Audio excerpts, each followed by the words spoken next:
I envision the scene where the white tiger fighting someone, but as he's fighting this guy and doing these martial arts, he's also calling out these numbers. And you're not really sure what's going on. Why is he calling G8 and G9? And then when the scene's over, there's this reveal that the whole time he's been fighting this other guy, he has also been playing this very complex chess like game with a computer.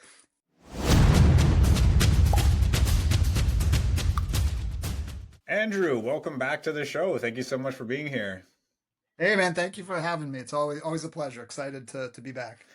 You are officially the first guest to be a repeat guest, and you were the first Oh guest on the wow. episode on the podcast. So you are hitting No all the way. all the The check marks. inaugural. Yeah, yeah, Okay, exactly. all right. That's actually really funny because some of my readers may know and some of your viewers may know, like I signed with a publisher for my Thomas Caine book. So they've been re-releasing the series. And when I first came on, they had just re-released the first one. And now that I'm back, we've published the first brand new one. So that's sort of interesting that that's the way the timing worked out. Yeah, and we are here to talk about it. I have it over the camera, a Oh, white sweet. tiger. Thank you for the Hey, copy. we both have our We both copies. have our copies here. Yeah. Thank you. I've really enjoyed it. Oh, I my haven't been able to pleasure. finish it. As always, it can be challenging to read a book in a week or less between guests, but I have halfway through or so a big, pretty intense car chase, well, car Oh, motorcycle intense chase about halfway through that. Absolutely loved it. It was a lot of fun. So as long as you're enjoying the ride, that's all that matters. I am. Thank you. So let's get into the pitch before I talk too much about your book. Right on. Well, like I said, so we've been republishing the original series all leading up to White Tiger, which is the first brand new book in the Caine series in a while. So I wanted to do something a little bit different. And so White Tiger is actually kind of a spiritual sequel to Tokyo Black, the first book in the series. So in White Tiger, Caine has kind of come full circle. He's come in from the cold. He's working with the CIA and he's working on a mission in South Korea that goes sideways and things go pretty disastrously wrong. So he's recalled to the United States. But before he can leave the country, he gets a message from a character that we met in Tokyo Black. And I don't want to give anything away, but it's a very sort of vague message. But Caine knows this person well enough to know that this is a call for help. So he sort of goes rogue, ignores his orders, and travels to Japan to help this old friend of his, where he becomes embroiled in a much larger conspiracy dealing with a rival Yakuza clan, which connects back to what was happening to him in South Korea. Awesome. So where did this idea come from? And this is book 6. So this Yeah. is a series. Let's talk about not Well, just where this idea came from first, but then how you build this entire series, because there's so much that goes into an action thriller series like this and keeping readers interested and motivated. yeah, man, it's tricky, and I don't think I'm going to say this a lot in this interview, but I don't think there's any one answer. There's no like, I'm sure if you ask 10 authors, you're going to get 10 different ways of approaching it. But for me, the way I kind of looked at it was I always knew I wanted it to be a series. I didn't know if readers would take to it, but my intention from book one was that it would be a series. But I kind of always tried to do two somewhat contradictory things in a way. So when I was writing Tokyo Black, when I got to maybe midway through, I would start to think, okay, what could the next book be about? How could this series continue? And Tokyo Black was set all in Japan. And another country that I'd visited and was really fascinated by was China. And it just seemed like a natural fit. Well, okay, maybe at least for the first few books, maybe there's a focus on East Asia, which isn't something I thought had been done to death. There'd been a lot of books set like in the Middle East or a lot of books set domestically. And I thought Asia, which was an area that I've traveled quite a bit, I was like, maybe that's kind of could be sort of my niche. So that was the first thought. So as I was writing Tokyo Black, the back of my mind was like, okay, well, if the next book's in China, what could that be about? And I knew that there was this partner character that had been mentioned. I was like, well, maybe his partner needs help or something like that. And that idea morphed and changed quite a bit by the time I got to book 2, but those were still kind of the basic seeds, and you can see it there. However, one thing that I always try to do, no matter what book I'm working on, and I'll get a quote. I don't know, have you ever seen the movie Gattaca? I don't think so. I may have. It's It's a, older, it's a, right? I've heard of it yeah, for it's an sure. older movie. It's like Okay. from the 90s. It's a sci-fi movie. The story of it isn't important, but there's a line in it where there are these two brothers that always race. They swim out to rock and swim back. And the swim back is really treacherous because it gets very foggy and the water's rough. And so the one brother who is like physically superior but he always loses the race. And he's like, why, how did you always beat me? And the other brother's like, I never saved anything for the swim back. He just like all out both ways. And if he lost his energy and drowned, that was that. And so I feel like when you're writing, you can't save anything for the next book. You've got to put all your love and all your ideas and all your attention into the book you're working on. So don't hold anything back and be like, oh, this is a good idea, I'll save it for a later book. Put everything you can into that first book. And then when you get to the next book, you'll have new ideas and fresh ideas. But obviously, something like a location, I wasn't going to suddenly shift Tokyo Black to China. So I felt that was fine. I just wrote that down, wrote down a couple things. But that's kind of the way I do it. The things that really inspire me for books are usually either locations or characters. So for instance, the Red Phoenix, that was inspired by the location. I was like, okay, I've written about Japan. Now I want to write a book set in China. White Tiger, though, was very much inspired by the characters, both Caine's allies and the villain. I thought it would be cool, since this was the first brand new book since we'd started the re-release, I thought it would be interesting to circle back to book one and maybe revisit some of those characters and see, like, how have things changed for them? How are they? And Caine himself has gone on this journey of being like a kind of rogue outsider at the beginning to being back in from the cold and working for the agency. And I wanted to see how other characters we had met had changed. So that was part of it. And then also the character of the White Tiger himself came about. I was just researching ideas for a villain, and I came across this condition, the cat's eye syndrome, where a human being's eyes can have cat-like pupils. And I just thought that was such a fascinating physical quirk. I'm like, that's got to be that. I got to use that for a villain. How could I make this work? And so originally, White Tiger wasn't planned to be the next book. The book that I'm finishing now was going to be the next book. But as soon as that villain came into my head and I just pictured him, I just was off and running. I couldn't drop that idea. It was just, I loved it so much. And that's where White Tiger came from, as a long answer to your question. So when you're building this book six, do you have a wall of everything that's happened and all of the people, or is this in your brain? Like, No. how do you keep track of all this? Because I think staying true to this story, like staying true to the characters, must get hard over time. The downside to a series, to me, is that you don't get to start fresh. You have these people that you're trying to develop them. You're trying to give them a story arc every time. How do you keep track of it all? It is tricky. And honestly, up until White Tiger, I would say most of the Caine books, there's a kind of background through line, but they are all standalone stories. Even White Tiger, I think, is a standalone story. The main plot is wrapped up at the end of each book. Okay. Yeah. So the connecting tissues are little things. Like there's only a few characters that go through all the books. So for White Tiger, for example, going back to the characters from book one, a lot of those characters had not been seen since Tokyo Black. So there wasn't a ton of stuff to go into, but it is tricky, like characters like Rebecca, who are in every book, and how her and Caine's relationship, where's it at? What stage is it at? How are the pressures that they're both under affecting them? How to make that both dramatic, but also kind of natural and realistic. That is very challenging. And in fact, on the book I'm working on now, I'm sort of looking at that, like, how much should Rebecca be involved in this story? Should I dial her back a little bit? That part is complicated. But for White Tiger, it was actually really fun because the characters you're spending most of your time with haven't been seen since book one. So I had a free canvas, like what would happen to all these people. And so I was free to play around. And some of them are very similar to last time we saw them, but some of them are very different. That was kind of a blast to come up with the different trajectories that they went off on. And someone like Rebecca, how are you building her arc throughout all these stories?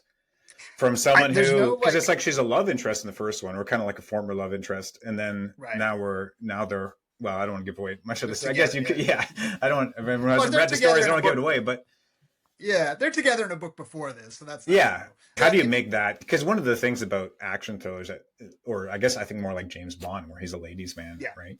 Whereas Thomas Caine he's almost conflicted, even in this book, where there's moments where he's conflicted about that, where he's, I don't want to do this, I'm not into this. And then there's a moment where he's like, well, I can get into it. He's a human being, right? Like he's a human being, but he is definitely not a ladies' man. In one of the things I kind of tried to do with Caine when I envisioned the character was I definitely did not want like a kind of cookie cutter copy of James Bond. Even though I love Fleming's writing is a huge influence on me. But that character's been done, and I didn't want to do that character. Yeah. And Caine, to me, when I imagine someone like Caine, when we first meet Caine, he's been betrayed, he's very bitter, he doesn't trust anybody, he's paranoid almost. There's hints that he may even have PTSD from what's happened to him.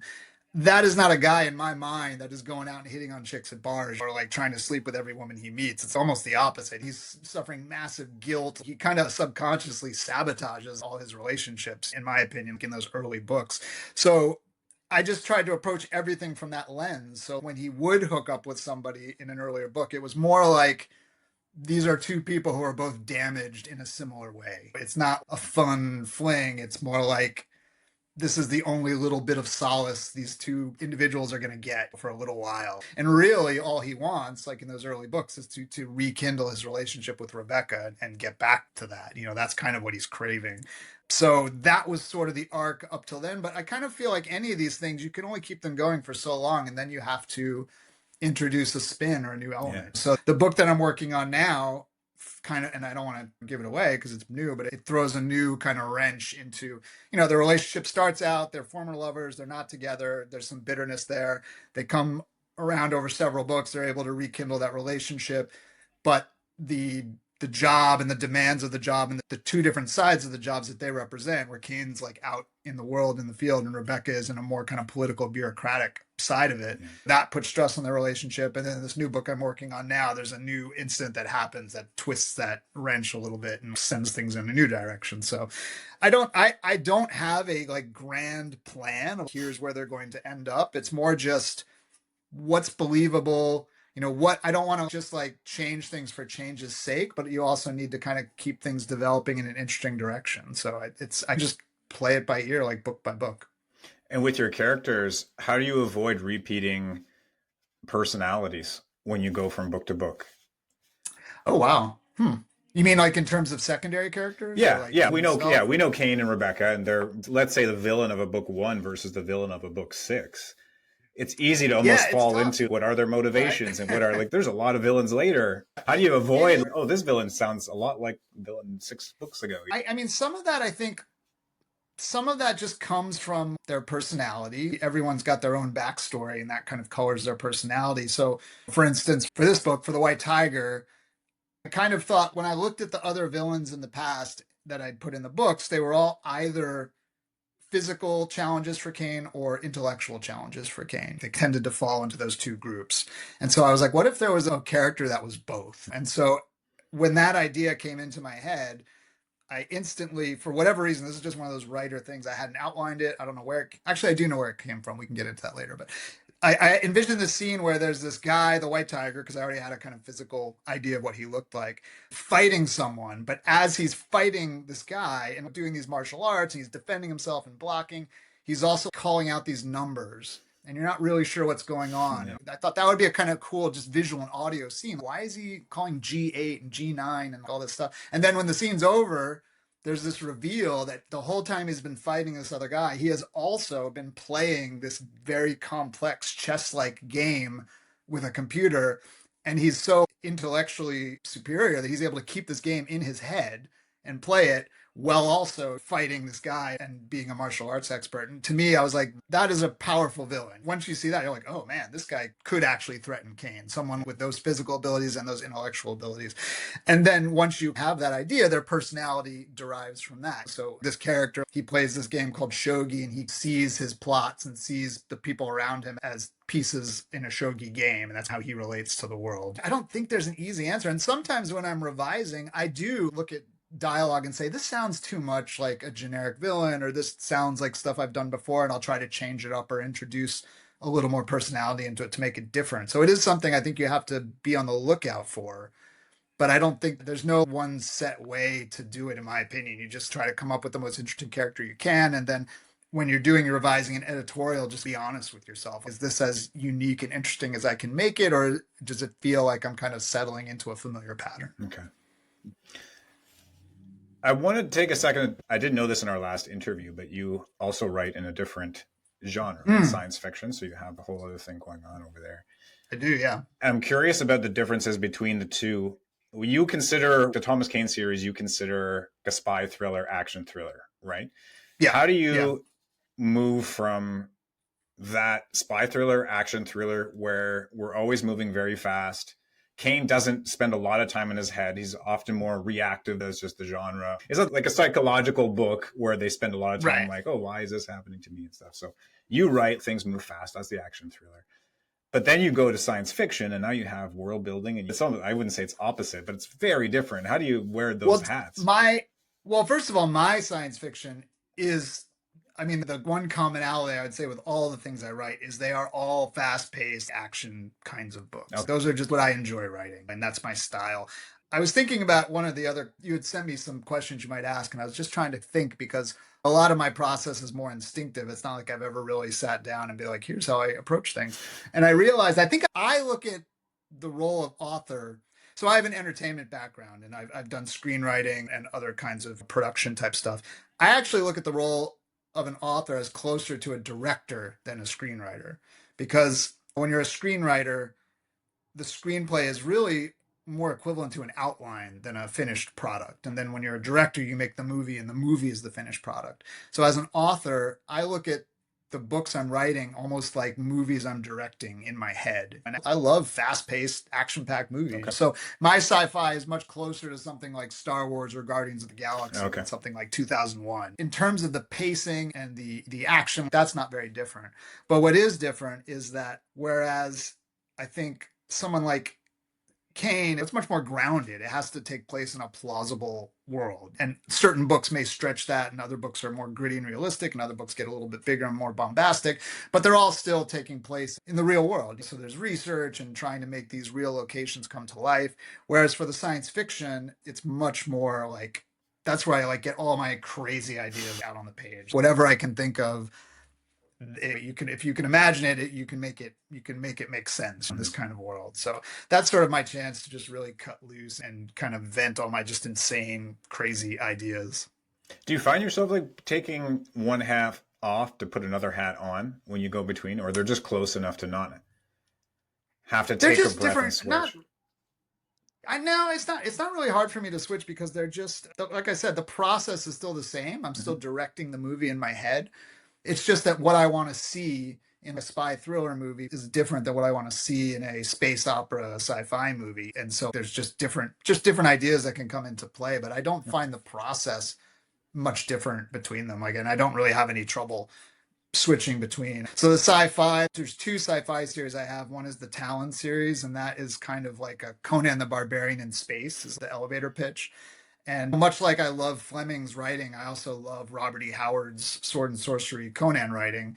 And so that series was sort of an exercise in how could you take these tropes of sword and sorcery but apply them to a more like space opera sci-fi world. And that was just a lot of fun for me to experiment and play around with. Okay.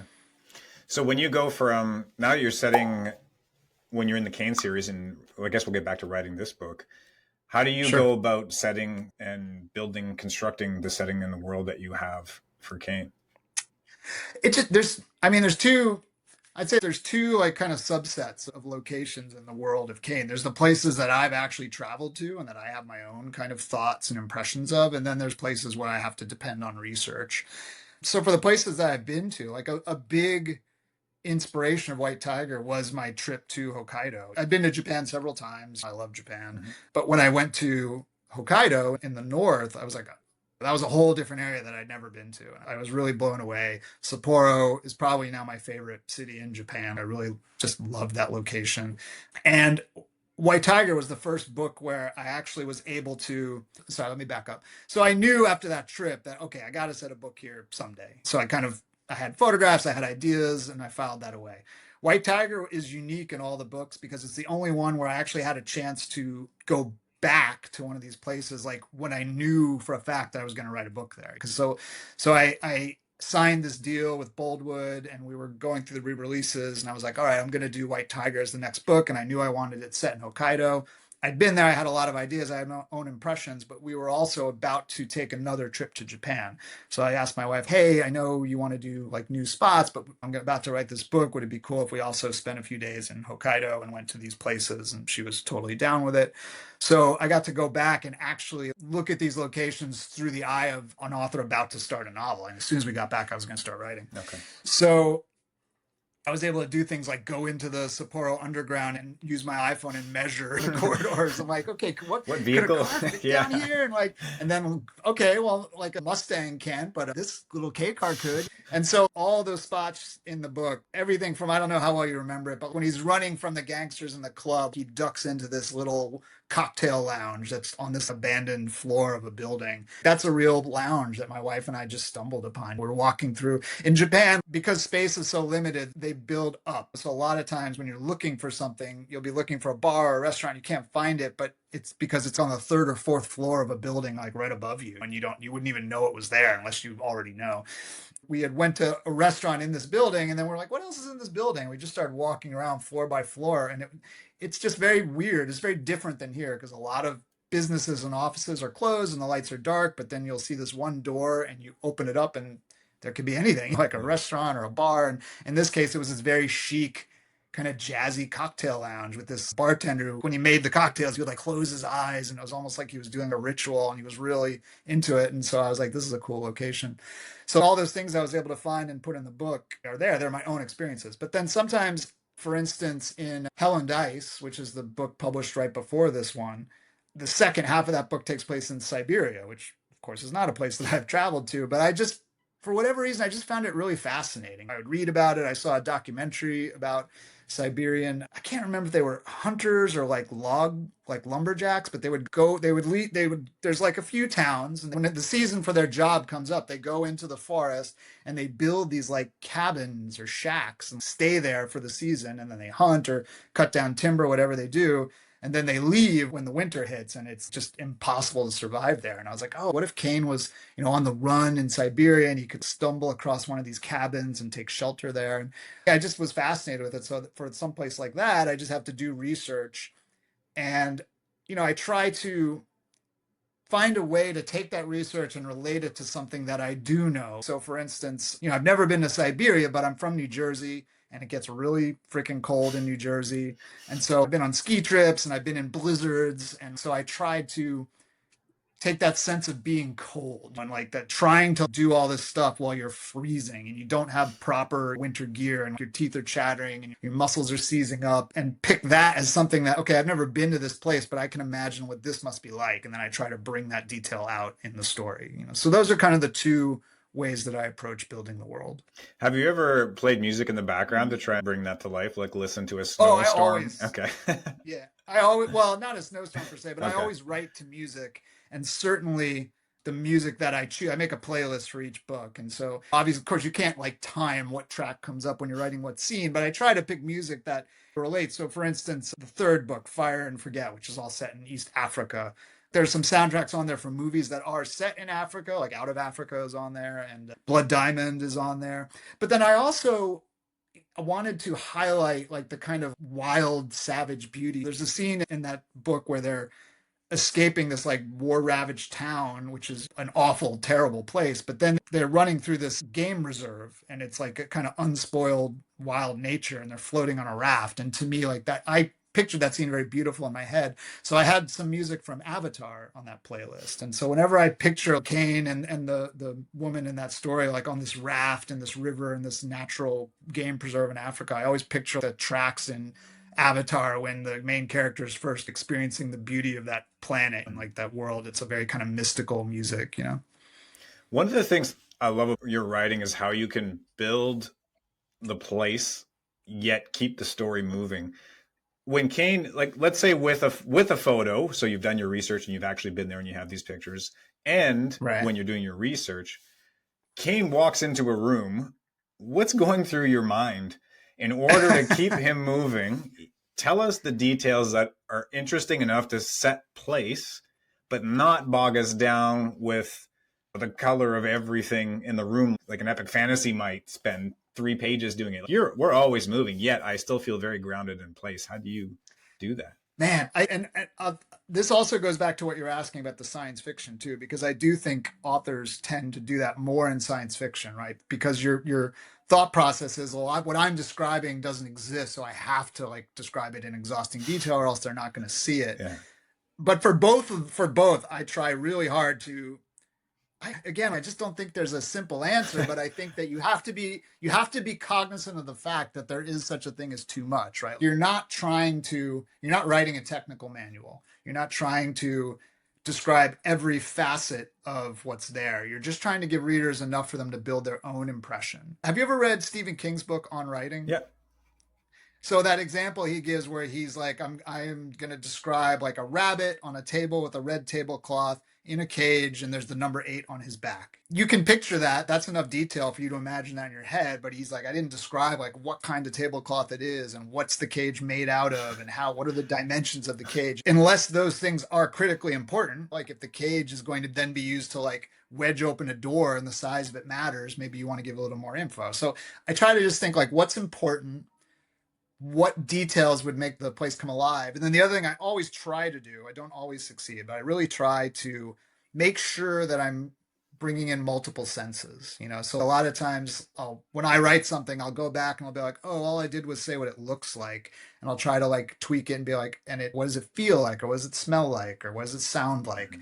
And I think a little bit of that can also go a really long way into bringing something to life without going into exhaustive detail. Do you find it easier when you don't know the place and you've done research, or when you do know and you're looking at this photo? Because I could imagine looking at a photo and being like, this is such an awesome room, I need to talk about it. But that's can't. Good question. I think actually when I've been there is when I'm more tempted to go, because I feel responsible to really convey, like, because usually 9 times out of 10 I'm writing about places that I found interesting, and so I feel this responsibility, like, oh, I gotta like really capture the reality of this place and do it justice. But I just think you just have to, again, a lot of times I will go back when I'm revising and be like, you know what, I can cut this down a little bit. I went a little bit overboard here. And just trying to keep that in mind, that there's a point where there's diminishing returns, right? So it's like if you can get a few details in that are relevant, if you can couch those details in action, if rather than just describing something, if Caine walks over to something and picks something up, like I think that if you're keeping the description married to the action, like that can help a little bit too. Okay.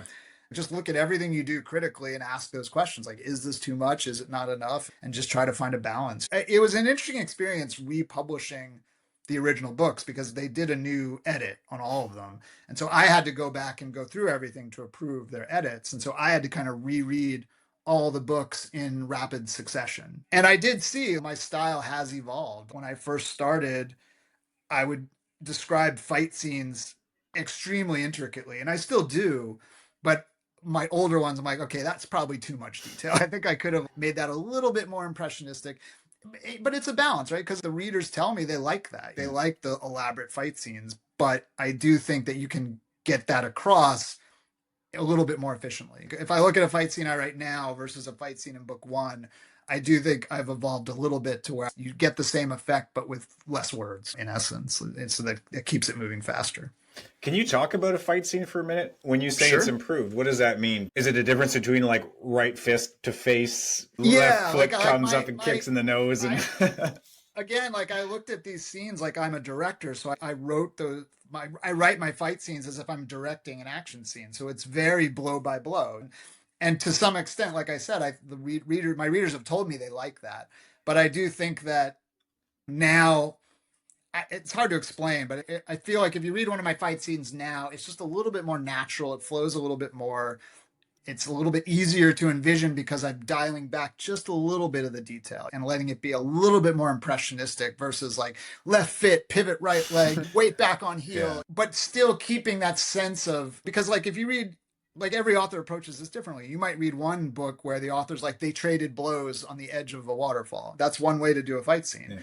That's way more general than I would ever get. I would definitely get more specific. I might say they traded blows for a few seconds, then Caine threw a right hook, knocking the assailant off balance. I would put in a little bit more specific detail, but I do think there's times when if you dial back on the detail a little bit, you can speed it along and just put in the key beats that actually change the outcome of what's happening. And you blend the beats nice with the environment too. Oh, thanks. Yeah, that's something I think that's just something I like from movies, right? Like a Jason Bourne movie, I love that scene where he's fighting the guy and he's using everything in the apartment, like the toaster and the newspaper and a pen. So I feel if you set up your location properly, then you can pay off all that stuff Yeah. when it comes time to use it. Yeah. At its core, what kind of story would you say White Tiger is? White Tiger is a thriller. I mean, its primary purpose is to entertain and excite the reader, in my opinion. But I do try to put in character and themes, and I think all that stuff is there. And also, if you like reading about interesting locations, I think you'll get a lot out of it. A lot of my readers are people who like to travel or people who wish they could travel. But at the end of the day, when I write a book, I always try to remind myself the primary purpose of this book is to entertain the reader. I'm not trying to make any all the thematic stuff is which I like is great, but if the reader's not excited, if the reader's not entertained, if their pulse isn't racing and they're dying to see what happens, then I've failed. So that's what whenever it's like comes into a conflict between, well, like should I spend more time on this idea or more time on this action scene? I'm going to lean towards the action scenes because that's what readers are buying the ticket for, to use the movie analogy. Okay. So when a reader puts the book down, what are you hoping they're going to feel? Is it just they're sweating and then wipe their brow and like, whew, I got to go? I'm hoping they're going to feel I can't wait for the next Caine novel. Yeah, Like, yeah. no, I mean that, but also I think a big part, like I said, because I'm driven by the locations, I always hope that the reader feels like they've just taken a really exciting trip. Obviously, a kind of a vicarious action kind of thing. You wouldn't want those things to really happen to you, but vicariously you can kind of read through and feel that excitement, but also feel the sense of beauty and the fascination with these places and the different cultures. And I always include I try to include cultures in the way the people there think and the way they express themselves because I find those things fascinating. I try to strike a balance, right? I don't think you can write wall to wall action because that gets very stale quickly. But I do think that the action and the excitement is the primary thing that keeps people coming to the thriller genre. Yeah, yeah. Especially the action spy thriller. Yeah. Yeah. But within that, there's plenty of room. I've never had a problem, in my opinion, like expressing the ideas and themes that I want to express while keeping that action like really fun and exciting and propulsive. Do you ever find yourself comparing, because you have like comp titles for all your books with like Trigger Mhm. Man? Do you ever find yourself asking, am I too close to a Mark Greeny Trigger Man? Oh, the Gray Man. Oh, sorry, Gray Man. Yeah. No, I mean all those things were influences on me, of course. I love the Gray Man books too. I haven't read all of them, but I think that when I developed the Caine character, I think I developed him to be just different enough. Things that in my mind clearly separate Caine from the Gray Man or from James Bond or from other characters. And I just try to keep those things in mind. And because of that, I've never really felt that I've certainly never copied any of their plots or anything like that. I haven't read enough of them to really do that. I've read maybe 3 or 4 of the Gray Man books, and they're great. Like I love them. And actually, I would say that the Gray Man to me was a great inspiration for like because I wanted to write books that were very action packed, and I felt like a lot of the thrillers I'd read were more about the suspense than the action. I mean, suspense is great, but I never felt like you could just take one of those books and translate it to an action movie. You'd have to add a lot to make it really exciting visually. Yeah. But when I read The Gray Man, I'm like, all right, now this is like an action movie in book form. And I really loved that. So that was sort of an inspiration to me. But I think we definitely do it in very different ways, Yeah. you know? Okay. So last time I asked you this question, what advice would you give someone who just published their first book? This time I want to focus on, because you talked a little bit about the marketing side and planning ahead. This time, if you can answer to the craft side. So what advice would you have regarding someone who just published their first or second book from a craft perspective, as in developing more as a writer? Because the one thing that comes up, especially in the indie world, is you have all these hats, you have social media, you have marketing. I mean, you still have to do that Sure. too. How do you build craft? How do you develop as a writer? I think that goes back to 2 things, which is probably an answer a lot of. This is, if there's anything I'm going to say that I think is universal, this is probably it. Like I said before, you ask 10 different authors, you'll probably get 10 different answers. I bet you 90% of authors will say this same thing that I'm about to say. You really get better by reading more and writing more, and that's it. I mean, I just don't think there's anything else. And when I say reading, like, yeah, you can read a lot of craft books and those can be useful, and I certainly do. but I don't think that's a replacement for just reading fiction. If you're Yeah. writing fiction, like reading fiction and fiction in your genre, fiction out of your genre, the more you read and the more you write. I think that it's really important, of course, to finish books, but I do think that one of the reasons why Tokyo Black worked when I wrote it was because although I hadn't finished any other novels, I had written a lot. I'd probably had like 5 or 6 half finished novels and a bunch of short stories and a bunch of screenplays. So it's not like Tokyo Black was my first published novel, but it's not like it's the first, you know, big chunk of words that I'd written. I'd probably written close to 500,000 words before I wrote that. And then even then, like I was just saying, when I go back and read it now, I'm like, oh wow, like my style has changed 6 books later. Like I can see the differences. So I think that you just have to keep writing, keep reading. Like that's really how you improve. But I also think a phrase I constantly remind myself of is the perfect is the enemy of the good, right? So like if you've put your book out and if people like it and you're getting good reviews, keep reading, keep writing, but don't like you don't need to be perfect. It's like you'll never be perfect. So look at things you might want to do better, but don't let it hold you back from just get the next book out and the next book. Like, keep writing. Like just keep doing it and don't beat yourself up too much if for the faults that you see. Like you're always going to see flaws in your writing. But if overall people are entertained, if you're writing popular fiction and people seem to be entertained, like then you're doing what you're meant to be doing. Keep going. Yeah. Thank you. That's great advice. I can attest to that with the podcast. And even I read obviously all thriller, but even in the subgenres of thrillers, from the domestic to the action to the supernatural and everything else that I've read, it's been eye-opening as to how all these different authors approach the Totally. character and plot and speed and all these things, even among A thrillers. huge side of my writing actually comes from a non-thriller author. His name is Haruki Murakami. He's a Japanese author, and he writes these sort of surreal. I don't even know what you'd call them. They're sort of sometimes he gets lumped into the mystery category, but I think that's like really desperately trying to pigeonhole him because I don't know that I'd call these books mysteries per se. They're just very surreal, strange stories, but they're all set in Japan because he's a Japanese author. And I've read translations of his books and I really loved them. And I when I was writing Tokyo Black, thought, I wonder if there's a way I could incorporate like some of this element of surrealness without going overboard and without it diluting kind of the action. And so that's why I think in a lot of the Caine books, there'll be Caine has a lot of dreams and nightmares that sometimes come up. And I think that side of them is me thinking like, oh, I want to bring in a little bit of this kind of strange off kilter feeling from these other books. Like that's where I got that from. So you never know like what you'll read that inspires you or triggers new ideas. Yeah. So if you can pick one thing you felt led to your success so far, what do you think that would be? I mean, success is a relative term, right? I'm not buying a yacht on the Riviera anytime soon. Honestly, two things. What I just said, reading a lot and writing a lot. I was a huge reader as a kid. I mean, for as far back as I can remember, I was just devouring books. I loved to read. I read everything I could get my hands on. And I do think that that is a big part of being a writer, right? And reading and then writing a lot. But then the other thing I'll say, I think some of it is luck. I mean, I do think that but some of it is luck in the sense that you never know what's going to connect with readers. You do your best. So we talked about my sci-fi stuff. I love those books, but I'll be the first to say they're not as successful as the Caine books. You know, like for whatever reason, the readers that read them leave really good reviews. They seem to really like them. I think they're a lot of fun. I think the third Talon book may be the best thing I've ever written, honestly.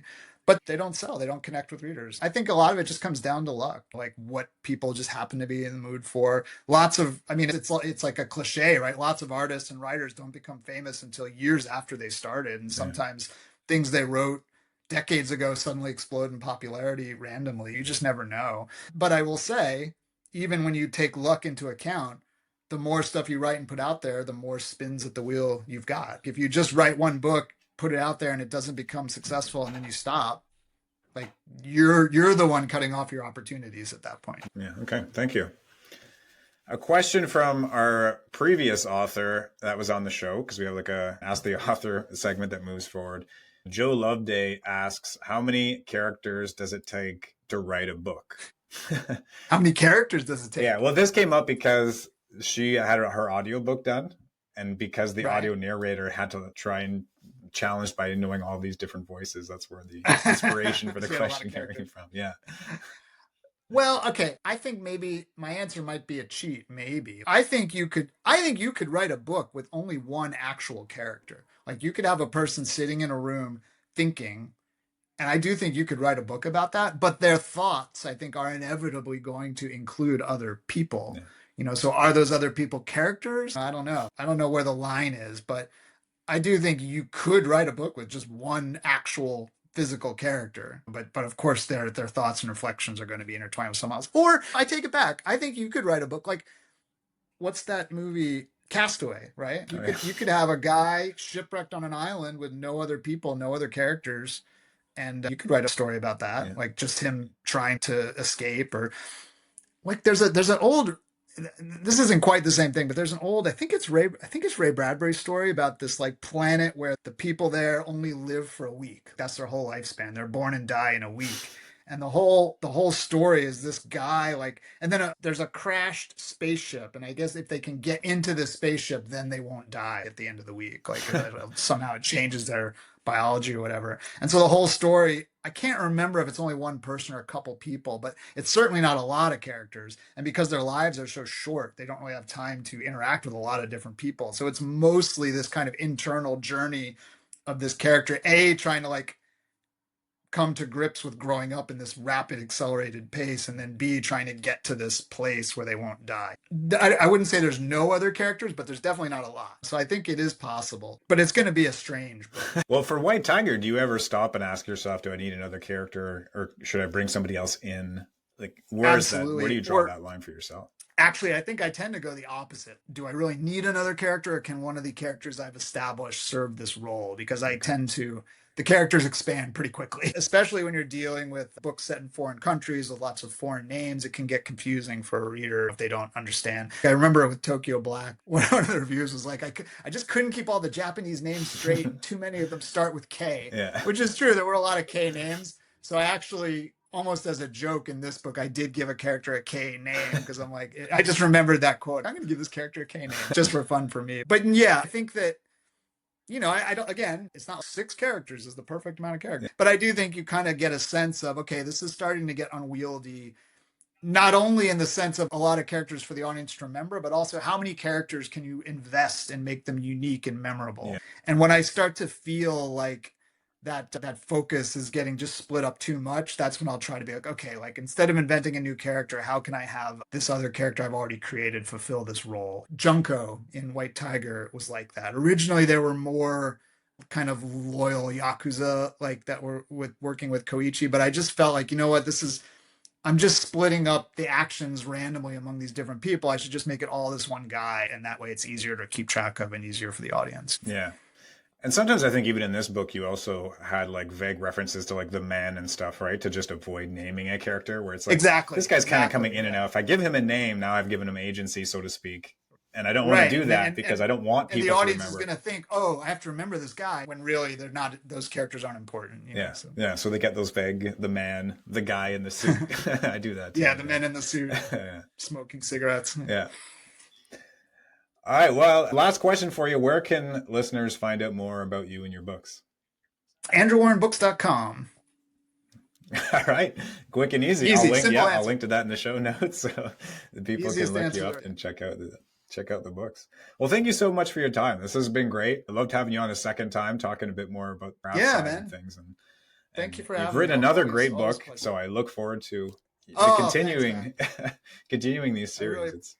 I really appreciate that. Well, yeah, so I'm finished with the rough draft of book 7, and I'm actually in my revisions phase on that now, and that'll come out early 2026. Awesome.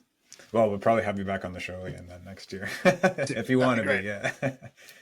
Anytime, man. All right. Well, thank you so much. If you don't mind sticking around, we'll hit the after show with our rapid fire segment. Let's do it. Thank you.